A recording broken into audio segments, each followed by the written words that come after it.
Krishna. Okay. For my own improvement, I wrote this little section. Maybe you'll recognize it. I call it the 11 Principles of Respect. And it's all in the context of chanting japa, as one might hope, since I'm bringing it up now. Jai Vrinda Devi Tulsi Maharani ki Jai. May I? Yes. Oh, all right. Respect literally means to look at something carefully and then to give due regard to something or someone.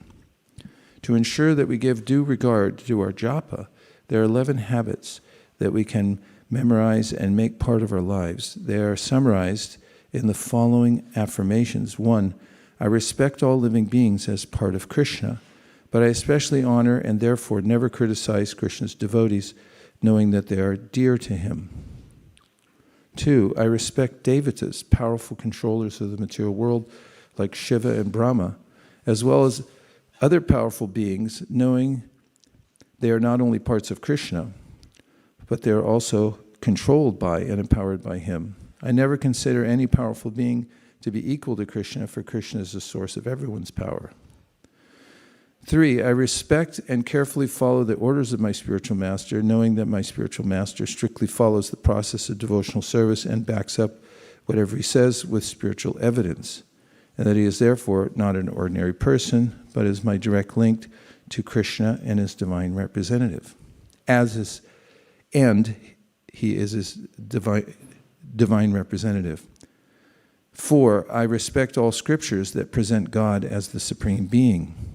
5, I respect the holy names of Krishna as non-different from him, and therefore consider whatever praise is given to the Lord's names as true and accurate.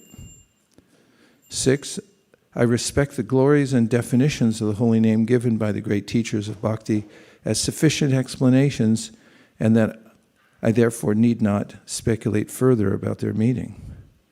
7, I respect the principle that I am a servant of God and his holy names, and that my chanting of his holy names must be done in a mood of service.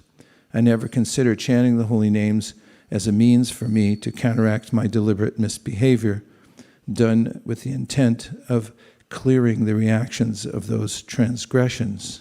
8, I respect Krishna's holy names and accept that chanting the Mahamantra is transcendental and superior to all other scriptural injunctions, prescribed duties, or sacrifices meant to live prosperously in the material world. It's time to wake up.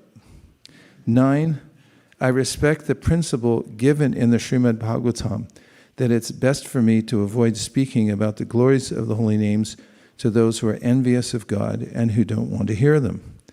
10, I respect the principle that material desires for wantonly gratifying my material senses, are beneath my dignity as a spiritual being.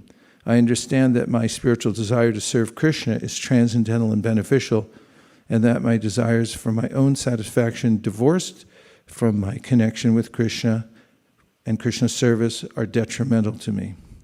11, I respect the principle that I'm fully responsible for where I direct my attention at any given moment, and that giving my full attention to the Mahamantra while I'm chanting my rounds is essential to improving my chanting and eventually coming to the pure stage of chanting.